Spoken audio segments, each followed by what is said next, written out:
guy's pretty incredible, though. Yeah. You ever met him? I have not. He's the guy I'm beefing with. Narbar, if you're hearing this. I can keep up with the Canada stuff. That guy has a very extensive knowledge on all kinds of music, going from all different times. Super impressive. The kind of stuff that he digs up for his interviews, questions he asks. No pressure though, man. Yeah, I mean it's all on me now. Speaking about vast collection of music, let's talk about Reverberation Radio. It started when you were DJing, right? Around here on a radio station. Right? So I went to Loyola Marymount, 2008, 2009, and while I was there, got a spot on their radio station KXLU. And at first it was 2 to 6 a.m. on Wednesdays. And that was pretty rough, but I did it for a few months and kept trying to, have people come join me. And it was always obviously tough to get people to come out at 2 to 6 a.m. But had a lot of like repeat callers, like a lot of people who were working the graveyard shifts, and this one older guy who sounded like he was from the East Coast would call up and kind of chat about music and just kind of check in. So it was an interesting little time slot there. But then after doing that for a bit, the time slot moved to 9 a.m. to noon on Wednesdays, and it was a much better time slot, obviously, and it was easier to get friends to come by and play records and be on the radio. So we did that for a little while, and then I started to work in TV production, that kind of thing, and wasn't able to make all the shows. And a lot of times the current Reverberation crew, Pedram, Scott, Spencer, Matt, and Wesley mostly, would come in and do the show instead of me if I couldn't make it. And that's eventually kind of what they started to pick up on that and kind of looked for a way to squeeze us out. And they told us that we weren't playing enough of the new ads and stuff. So eventually we got the boot from that. But our good friend a couple months later, Robert Combs, who's our manager of All Allahs and manager of Tiki Rocket, which is the parent company that owns it sounds way more technical than it is, but that owns Reverberation Radio or whatever. He suggested that we turn it into a podcast, and another friend of his from actually grew up here, but had been living in New York with him, and had some programming background.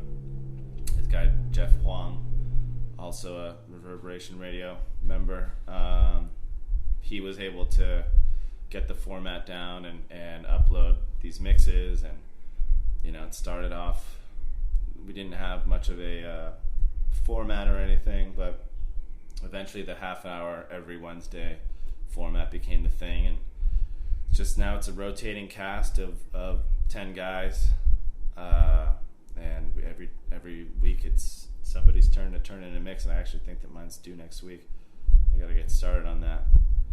But yeah, we've been doing it every Wednesday for 5 years now, and it's been fun. It keeps digging. That's very interesting. Yeah, that's wow. But and Bro Jazz, aka Robbie Simon or Simon? I'm pretty sure it's Simon. Simon. Yep. Yeah. That'll be good in editing. He does the artwork for that too, right? He does a lot of the artwork. Yeah, and he did a lot of our artwork kind of starting out. He was a friend of Matt's from when Matt went to school up in San Francisco. They went to San Francisco State together, and then they actually shared a house in the Sunset District. It wasn't a house; it was a pretty small apartment, and that's when we met Robbie. Or that's when I met Robbie going up to visit Matt, and really fun guy to hang out with. Always had a ton of records. Always had something new. They worked at the Amoeba up there, and I guess that's how they met. And did Matt transfer down to the LA one? He transferred after a couple of years to what's that one out there? CSUN, Northridge. Okay, all right. And then from that, he started doing your. Okay, who also? I had a big question on this. The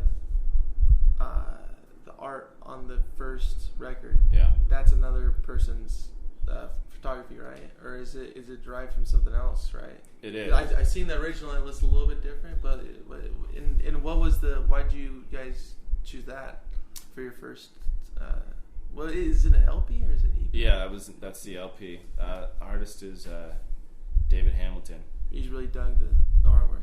Yeah, it was a photo that Matt had been admiring and really felt that it kind of fit the aesthetic and the feel of the record. And we didn't know much about licensing or anything at the time. We sent we had our label send a letter, a request to the people who owned the licensing or something like that, and they never heard back. And I guess he was an Englishman, I believe, who had kind of been in exile because a lot of his subject matter was young girls, underage girls, and a lot of times they were nude. So when it became a kind of a bigger thing, he got a lot of heat for that, and ended up moving to France, I believe. And my history is not 100% accurate most of the time, so I wouldn't quote me on any of these factoids, but the gist is there. And we sent them a request, and we never heard back from them, so we just kind of decided we were just going to use it, and never heard from anybody about it. He passed not long ago. We've actually been in touch with the daughter of the lady who it was in the photo. Ooh. And she reached out to you? She reached out to us, okay. Yeah. And she was very pleased that we'd used the photo. So we've only heard positive feedback from it. So we're hoping that, that's the way it stays. That carries on. Yeah. That's neat. And also, the first people to put that out, was it Mexican Summer, was it Innovative Leisure, or was it Nick Waterhouse's? That LP was Innovative Leisure. We did 2 records with them, and did one with Mexican Summer. We're doing another one for Mexican Summer right now. I heard Strawberry Jam. Is that a song that's going to be on there? Maybe. Those were more for this surf film that friend of Mexican Summer, this guy Chris, runs a surf shop called Pilgrim Surf Supply in New York. We went down to Mexico with them, and he did this surf film that goes across different locations. One's Mexico, one's Iceland. Surfing, right? Yeah, and a couple others. And I don't want to say the wrong thing, so I'm not going to say what the others are. I'm not going to speculate, but in each one he would bring an artist from the label Mexican Summer. I know Conan Moxon does one. I think Peking likes to do another. And they hang out and kind of experience the travel and the same experience as the surfers, and then when you get home, you write some music for that part, and that's where that jam is from. And there's a few others too. We don't want to recycle material for the record for the next LP, so probably won't have anything like that on there. But we'll see. Only time will tell. That's a good play it by ear strategy right there. Yeah. Do you think that your sound has matured in a way, or at least altered in somewhat from the original title or Yeah, the self-titled album. The self-titled album, and then Calico Review, or even your covers that you did recently. Yeah, I think so. I think that, Yeah, do you like the direction that it's going in, per se? Yeah, because we're just doing kind of what I don't know. I thought that was really loud on the mic. Yeah. Yeah, we're just doing what sounds good and feels right to us at any given point, and as we, play together longer and write together longer, we tend to refine, what we're doing, and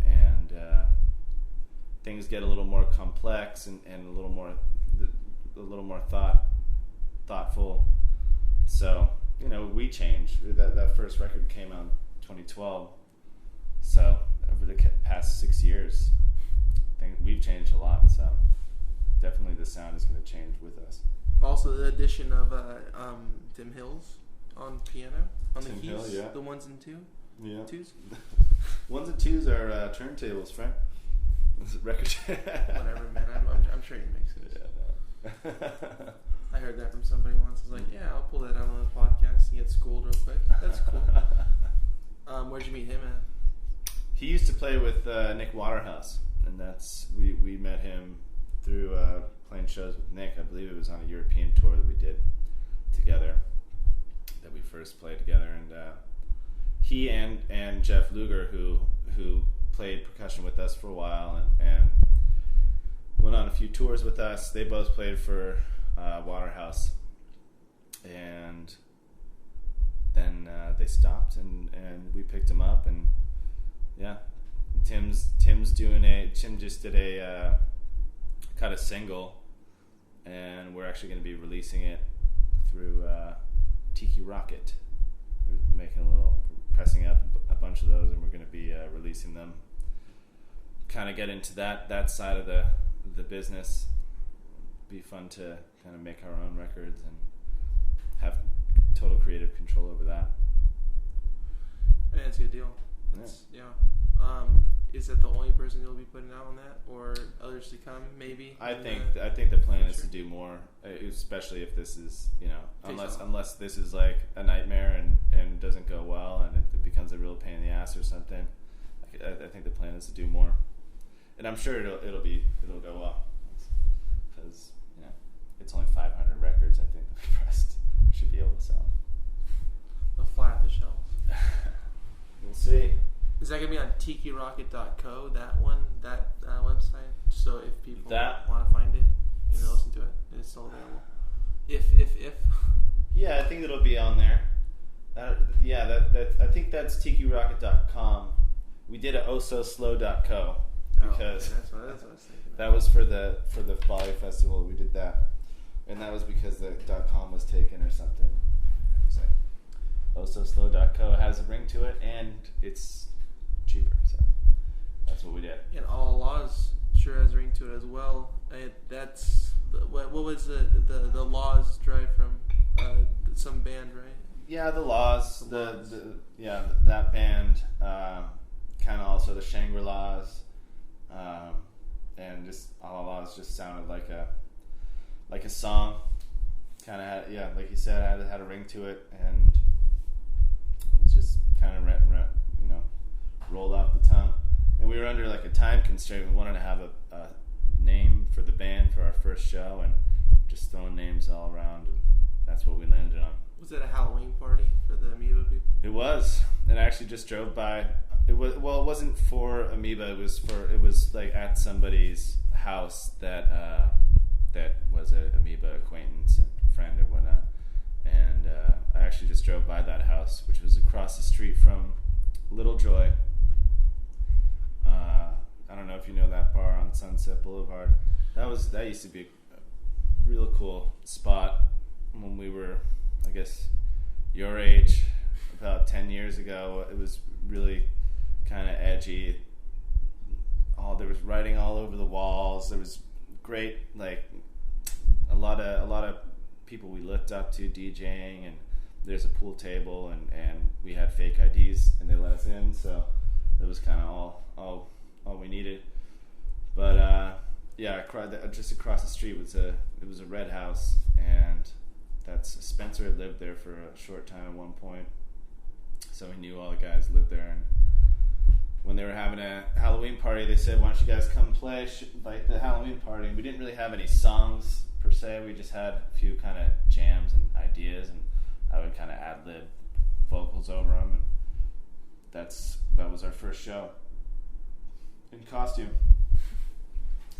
All decked out. Yeah. Yeah. And what was your first real show that you did? Like, oh, this is real. Like, we're getting paid for this.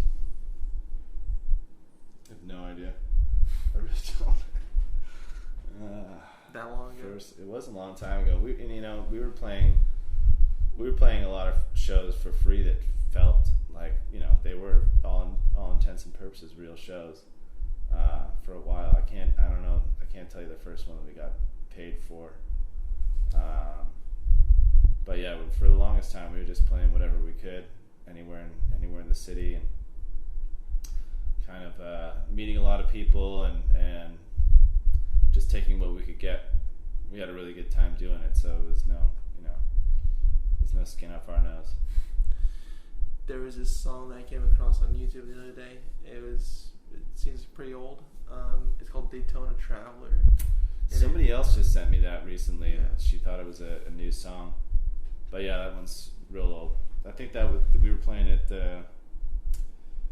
like 469 or whatever. That place is where it was filmed. It said on the description. The Urban Outfitters. Yeah, that's right. Yeah. Did you play there multiple times or just the once? I think just the once. Like when they opened it up. Would you ever go back just to be like, hey? No. We did it. No. Why didn't that song? Why would we play that place again? Is that what you're asking? Both. Would you play the song again, and would you play the place again? No. I mean, that was we're really into Back from the Grave and Nuggets in like that kind of snarly garage rock vibe.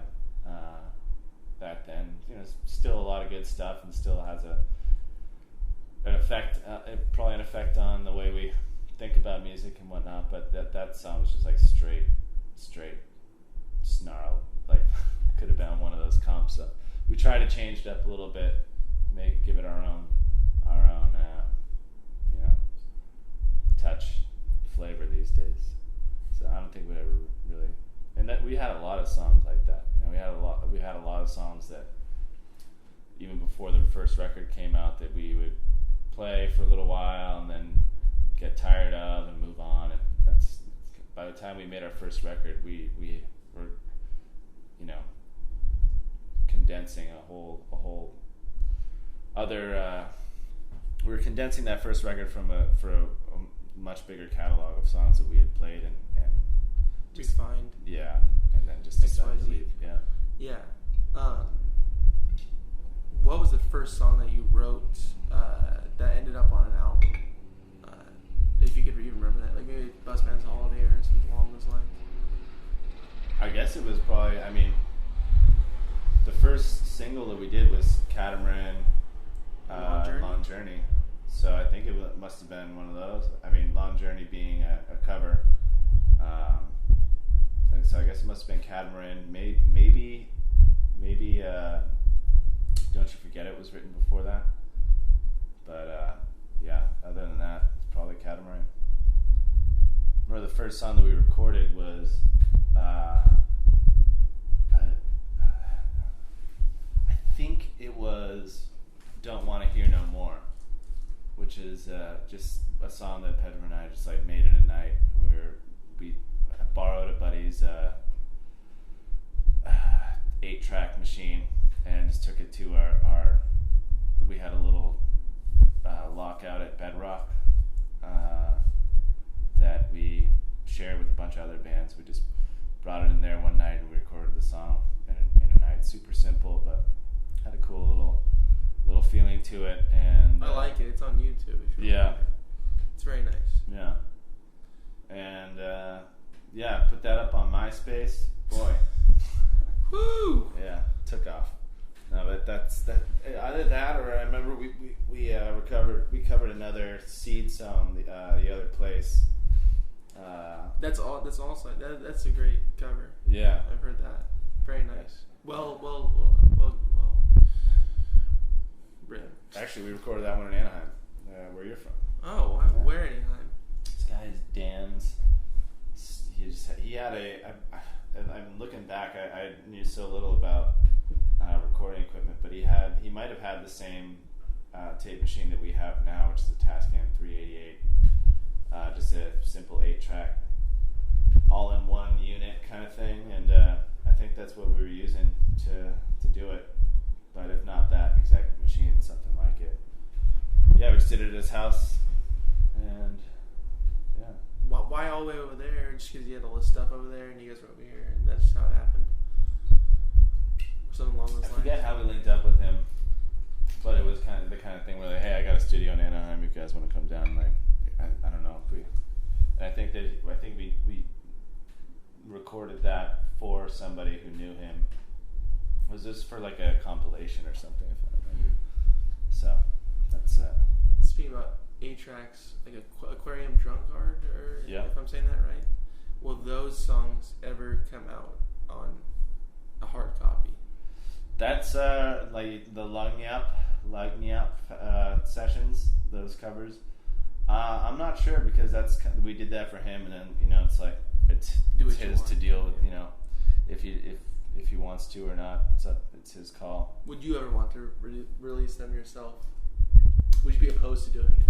I wouldn't be opposed to doing it, but there's other stuff that we're making now and will continue to make that I think is more urgent to release, and anytime you're putting something out and there's work to be done, so rather just focus on new stuff, let that live as it is. Do you guys think you can make any more merch in terms of new stuff with Robbie? Yeah, or someone else? I think that when the new record's coming out, we'll have a new line of merchandise as well. Is that what you're hashing out right now in terms of music-wise at a studio of some sort? You mean the new record? Yeah. Yeah. Well, that's a good deal.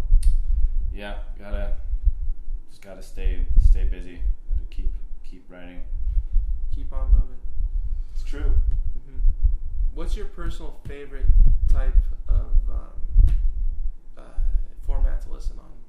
Like whether it be 8-track or tape or just record? My iPhone. Your iPhone. Nice. What a millennial. I don't know. I don't know. I have my record player here. It's nice. It's nice to actually hear a record in a big way. There's always a little bit of guesswork when you're listening to vinyl. If some of the noise is from surface scratches or some of the pops are from dirt or whatnot. But there's a warmth about vinyl that when it's produced correctly, and a lot of times, unfortunately, today, like, people are pressing records that are just coming from like a digital copy anyway, so it's kind of missing the point in a way. But a properly created record played on a nice machine is an experience and something that is hard to hear any other way. Mm-hmm. So, but most of the time people are listening to music on their laptops or on their phones and whatnot. So, I guess it's unfortunately when you make a record these days, you kind of have to take that into consideration. Well, you don't, but I think the people that master it do. People who mix it have to think of that, because you have to have different formats these days now too, for like iPhones and different listening outlets. Like the thing that goes on the record is a different sound than what goes onto the MP3 or whatever, because I don't know, it's just that's how it is. It has to be different levels for people listening on their phones, because on a phone it has no bass reproduction.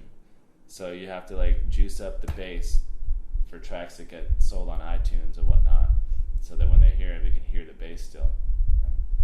Do you have a hand in editing that your own records, or somewhat? We've always like sat in on the mixing process, just for on like a creative capacity, not really in a technical capacity, because there's both sides to it. But yeah, we always try to help create the finished product, because otherwise there's been times where you just get these mixes back and they don't sound good, and that's always a headache. So we try to be there, how to get the product that we want. Hit very hands-on, to say the least. Yeah. Dan Horn. Yeah. Just saw him a couple nights ago. First of all, he's very nice. Is he Great guy. Yeah. Nice guy. Great guy. Did he have a hand in mastering the first, or he had something to do with the pressing of it or releasing or whatnot? The second record, we did a bunch of studio days at a place called over in what was it called? It was run by this guy Kevin Agunas, and I can't remember what it was renamed as. But it was over in studio, or like Panorama City, and we did a few days in there with Nick Waterhouse, and we got the backing tracks and the full band tracks, and then we took those tapes over to Dan Horn's and kind of finished the record there, and did a lot of recording, a lot of overdubs, vocals, all that kind of stuff over there, which was nice. We got to, it was, the big studio is expensive, and time is really expensive, so you're on this clock. And then with Dan, we get to kind of slow down a little bit and make sure everything is exactly how we want it to be. We're not stressed on the time and whatnot. Mm-hmm. Do you ever go back or overhear one of your songs and say, "Oh, I should have done this differently," or da da da da XYZ? Every single time. I think that's like the curse. You always think there's something better to do for it? Yeah, I mean, yeah. It's first of all, it's weird to hear it's weird to hear songs of yours out in public, and like at Whole Foods or whatever. Does it happen often to you? It doesn't not happen. It happens too often, I wouldn't say it's an everyday thing. Do you just deal with it? You're just like, okay, this is just happening right now, and it's kind of crazy, or you're just like, yeah. Well, I just ignore it. I hope that nobody's like, oh my god, like, this is that guy's song. But just try to. Do you feel like a douchebag, kind of, just like walking around like, oh, that's my song, I asked him to play it? No, I don't know, but like, yeah, it's just not. It's just unsettling, It's just like, yeah, I don't know. It's just there's no other way to describe it. It's just not what you want to hear when you're out, trying to just go about your daily business. And then the worst thing is like if we're on tour or something, we'll go to a bar, we'll go to a restaurant, and somebody will recognize it and be like, oh, put their record on. And then we're just like sitting there, and then they'll be playing like the whole record, and it's like, please turn it off. They're turned down. They're like, oh, this is how it's supposed to be played. We can't just turn it off. Oh, sorry. We've had that happen a few times. You gotta let them know that you'd rather not hear that. That must be the most weird feeling, or like one of the most weird feelings a human can feel. Like, oh, that's me on somebody else's thing that I'm talking to. Yeah. And I guess we're going to feel that when I listen back to this podcast to a certain degree. When they're broadcasting it on KCRW early morning. We're going to see back in there, right? It was 3:30 to 6 on a Wednesday? That's KXLU. Sorry. Yeah, KXLU. but yeah, 2 to 6 a.m. Wednesdays. And Milkman Miles, Reverberation Radio. You want to plug some more stuff? I love plugging dead radio shows from 10 years ago. Yesteryears. Yeah. Yeah. Do you think that was the beginning, or not the beginning, but a helping hand in kind of creating your music palette in a way. It's like, oh, I can play this and that, and I like that, and blah blah blah.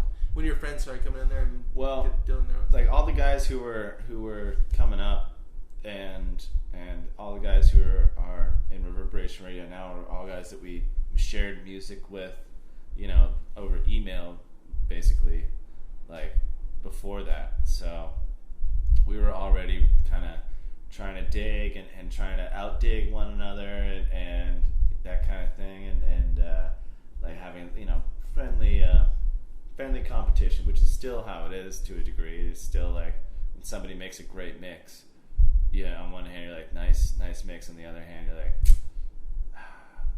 I wanted to use that song or something. But it's good for all of us. Keeps us looking, keeps us searching for the new stuff, and it's important. What new people out today, or relatively new people, are you listening to, if any? There's a lot of good new stuff coming out right now. I mean, I like a lot of the bands on our label. I love like Ariel Pink is I think a vastly underappreciated artist and somebody that I think that we look up to. So go out and listen to him, kids. Yeah. Give him your money. Yeah. And all of us. Somebody's got to pay the bills around here. That's true. And that's you guys. That's the listeners out there. All 4 of you. I appreciate it. Gotta start a GoFundMe. Yeah. Yeah, there's a lot of. I mean, I think that actually, I'm hearing a lot of new stuff that more so than a few years back, even. So I like that. I like to hear that. A lot of good new music coming out, and you can go down to the Echo. You can go to Zebulon. You can see new up and coming bands any night of the week. We Are the Entire Universe. Yeah. To be an example of that. Yeah. Do you like the Mystic Braves? Do you like what they're doing and have done? Yeah, I like those guys.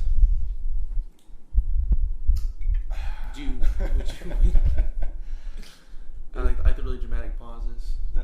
What's he gonna say? Yes. No, I mean, listen, they're all good dudes. I like hanging out with them. I like seeing them around. Yeah, music wise too. Yeah. Yes. Yeah. Maybe next Reverberation Radio playlist is just right on the record. Just play the 1 through 10. They just finished a new record, I think, didn't they? Yeah. Every time I see him, like put it out. I'm like, yeah. I don't see him. They what's the latest one? The Days of Yesteryear. That was the last one. Mm. I think the self-title is pretty good. Yeah. Also, the second one, what's it called? Like Desert Island. Oh yeah. That one's a good one too. Mm-hmm. I can get that one on the podcast if you guys are listening. One of you at least. Just one from every band that I enjoy. Yeah. How do you distribute your podcast? Do you have it on? Can you find it on the podcast app or whatever? I gotta get a podcast this later. No.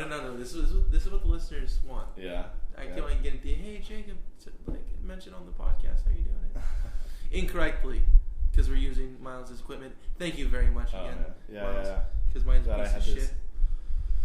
It's just the computer, man. It's I had a Hewlett Packard for a moment, and man, that thing took a dump on me, real bad. Yeah, you switched it up. Lost a bunch of stuff. Yeah, but I'm not crazy about what Apple's doing these days either. It's no right answer. We go back to typewriters. I think that's the thing. I think so. Pony Express, yeah. Sure. Mm-hmm. Handwritten letter. That's all my correspondence will be. Yeah. Henceforth.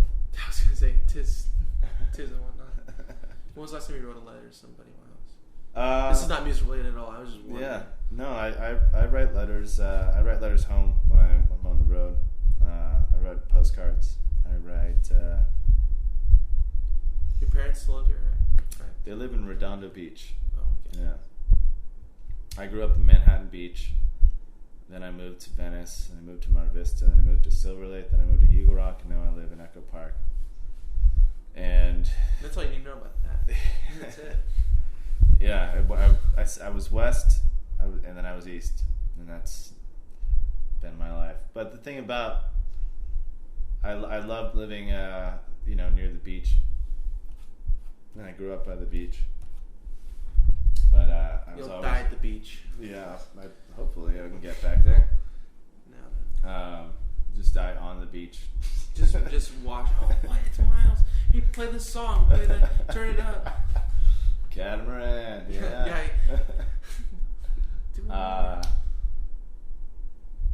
But when I lived over there, I was constantly driving here to Echo Park, to Silver Lake, to play shows, to see shows, to hang out, mix and mingle. Yeah, and I was driving late night in same van, Avocado.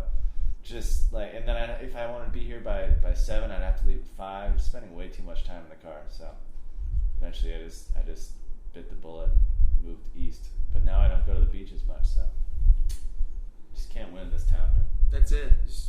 Just always just F you up. Yeah. Grass is always greener, right? You're telling me. You're luxurious. So this is very nice. This is a very nice place. Thank you, Jake. Hey, no problem. How many records have you broken while transporting records? I don't know if I've broken any, but I definitely have warped a handful from being in hot climates and getting sun on them. And I was playing at the Ace in Palm Springs, and once I'm could actually see the record start to kind of bend and curl as it's turning on the turntable, and I was like, this sucks. This is not a good place for vinyl. So you called it off, this is it, we're done. No, boom. I got a tent, I got some shade, and cool them down. Good deal. And then another time I left the record bag out in the rain. That sucked. I lost a lot of good men that day. The Seeds original demo person. Yeah, all the acetates. Yeah, it's rough. That's what I was playing. I mean, not all of them got ruined, but a few of them got moldy after that, and it's kind of gross. But I think I left them out. And then I didn't realize they were out there, and it was 3 days before I noticed. Oh my goodness! Stupid. It rained on the first day. How bummed were you when you noticed? You're oh. Because I was looking for them all in the house, and I was like, where the hell did I put that bag? And I would park in the back. I parked my van in the back of the house, and it had been rainy, cold few days, so I didn't really go out there. And next time I went to my car, lo and behold, there was a bag sitting outside. I had taken them out, put them down to grab something else, and I was going to come back and get them. I just forgot. So, don't smoke weed, kids. Ooh. Advil, a drug, man. Dayquil at night. Whoa. All those rad combinations. Crazy, man. What's the song that kids yell out the most to play at an encore, or just in general? Just hey, play, I don't know, Calico Review or something like that. Yeah. It's definitely not Calico. I mean, nothing off that record. Which would be nice, but it's always still... Give them some love, kids. First record stuff. Yell out, I don't know. You just exposed yourself. Just give me a second, man. Just give me a second. Just vamp. 200 South LeBrand. There you go. Hey, you can help me out with that. A lot of first record stuff still. A lot of a lot of Catamaran, a lot of Long Journey, a lot of Don't Want to Hear More. A lot of. I wish I could hear that. Daytona Traveler, maybe. I don't know. That'd be nice. Yeah. I'm gonna be at the next show. Don't you forget it. That one gets a lot. Maybe I noticed that one more because we just don't play it anymore. Why not? Why do you leave those kids thirsty? Because we got so much new stuff, and it's we can't play. We can't play the whole. Definitely don't want to do that. Playing their entire first album, this entire. I don't want to be that band really. Gotta keep fucking it. Eagles, dude. Yeah. Gotta keep it fresh. Gotta keep it new. Yeah, So. exciting. And the idea is that, eventually these people will get into the newer stuff, and like develop an appreciation for that too.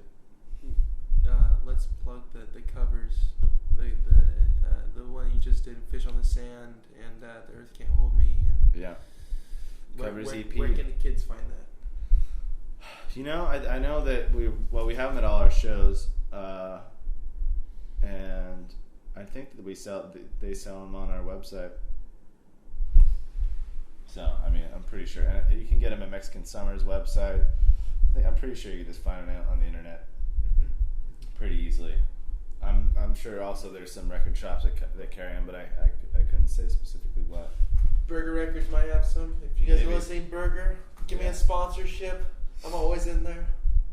Amoeba, hook me up with a job. Speaking of that, why did you not get a job at Amoeba? Because you were the only one that didn't work there, correct? Yeah. Because you look like a surfer guy. That's what I heard. That's what I was told. I was told that because Matt was kind of our connection there to get. That's how Spencer got a job. But Pedro came from Nevada. No, he was born in Utah and moved out to LA when he was about 15. Mm-hmm. Did you meet him in school? Or no, they met him. They met him at Amoeba. Yeah. And yeah, so apparently Matt handed my resume to the manager, and she was like, "Does he surf?" And he's like, "Yeah, no more surfers," which I get. There's a bunch of like this.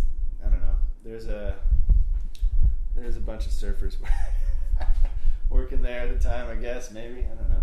Is there and there's a lot of different. It's a lot of different music scenes and schools schools of thought within LA, and you don't want to just represent anyone, so you gotta have them all in there. Is there anybody that you saw when was the last time you went to Amoeba? That's where I'm gonna start right there. Not too long ago, maybe like 4 or 5 months ago. And was there anybody there that you recognized, like, "Oh, what's up, dude"? Like, yeah. Anytime I go in there, I see a bunch of people I know. But definitely the old guard has left, and there's a few guys still working there, and girls. But guys and gals. Yeah. But yeah. What if they offer you the job now? Like, hey, why don't you come on in? Why don't you DJ for us? 3:30 to 6. Oh, 2 to 6 a.m. 2 to 6. No, I can't be taking on any other gigs right now. Got my work cut out for me. Do you prefer to play 21 and over shows or all ages shows? I don't really consider that much when I think about shows. That's more a promoter's kind of idea of how shows should be.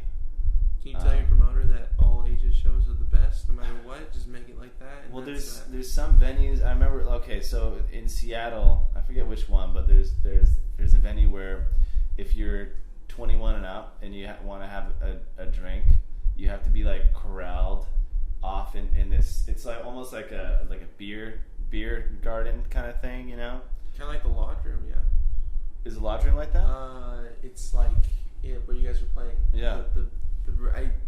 I guess you could drink wherever, but like a lot of you just like huddle in the corner. Well, that's of their own accord. Stage right, if you were. Yeah. On stage. But anyway, like I don't know. It's if you have to segregate the two, and it becomes a pain in the ass for one or the other. I don't know. It's not as cool, but sure. Or say fuck it and give kids alcohol. That's also another option that they don't really pursue. No, that's like a venue owner's worst nightmare, biggest fear. It's very, very strict about all that stuff. Were you ever sneaking into bars? Any other bars besides the one that you mentioned earlier? As a kid. Yeah, sure. I mean, I tried to. A young rascal. Yeah. Were you successful? More times than probably I should have been. I bought like two 2 IDs when I was about 17. They lasted me till like a couple weeks before I turned 21. Luckily enough. So I thought you used like 24 or something like that. Like, I'm not gonna use it. I'm gonna use my real ID. No. No. It's all about the real ID. No man, I'm Jason from Hawaii, and I'm sticking with that. Yeah. Were they good fake IDs? They were pretty good. They were from Oregon. They said that I was from Beaverton, Oregon. So. Did you like that backstory? I had to assume the identity. It was like a Jason Bourne kind of thing, and I was like, figure out who I really was. I had to memorize. Actually, all the information was all like the birthday, and that was all mine. I had my name, just had a different address. I just had to remember that one. Yeah, it did me well though. It was a good, solid investment in my future. Well, and it did you justice, right? Yeah. Somewhat. In some of a sense. Miles, you let me know when you gotta go, man. Because we can just keep on doing this for hours. I think we should probably shooting this shit. Try to wrap it up in the next 10, 15. That's all right? That's fine. Cool. Then we can dump this on your computer, hopefully. On the trash pile. That's what it's called. It's called the trash pile. Yeah. What else, man? Let me think.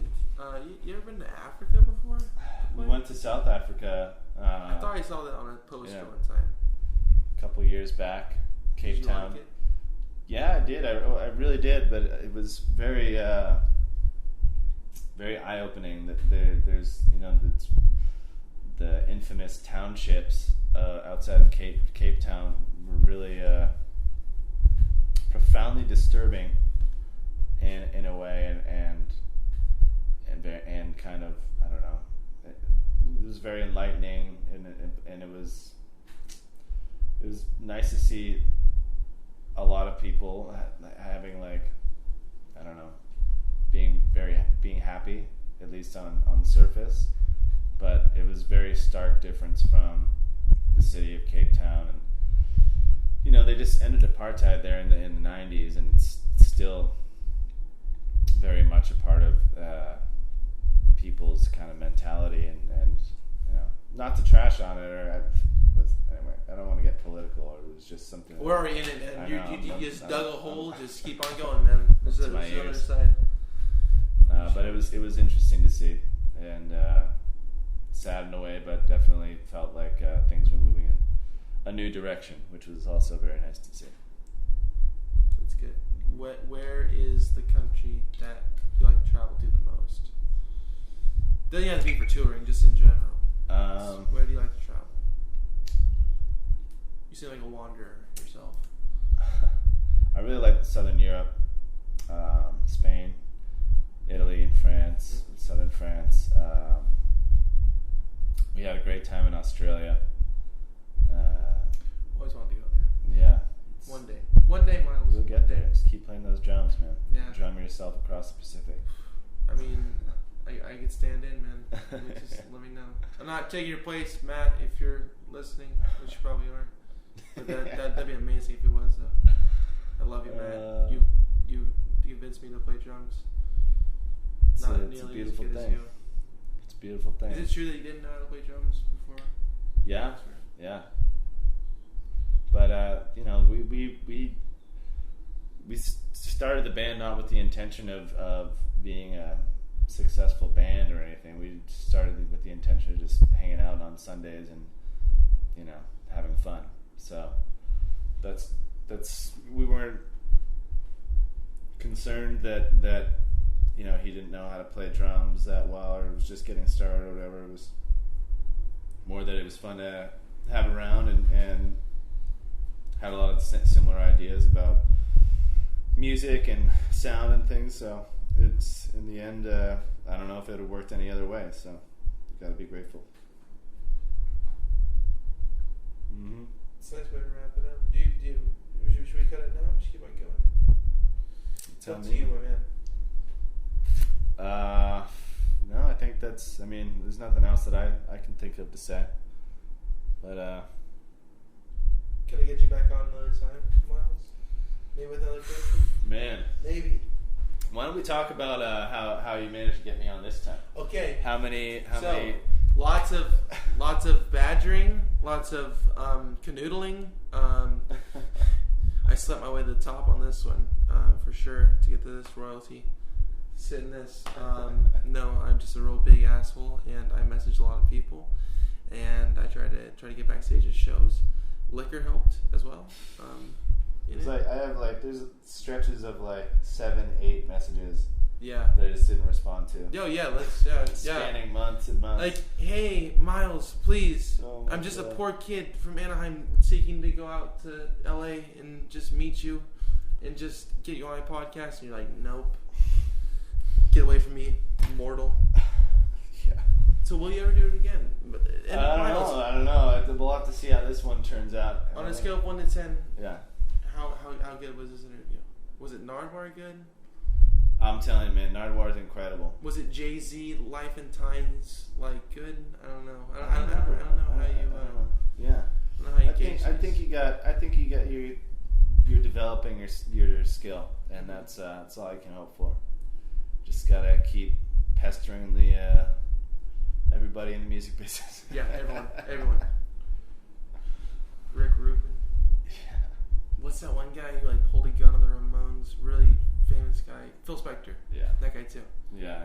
You get him on there. Yeah, I'm gonna get him on there. I'm gonna go to jail real quick.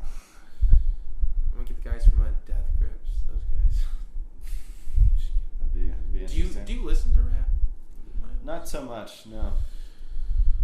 I don't know. I usually listen to rap from other people playing it for me, and I got nothing against it, and I often enjoy it when I do hear it. But I heard you have a mad freestyle, just waiting to pop off. Yeah, that's my side project. Yeah.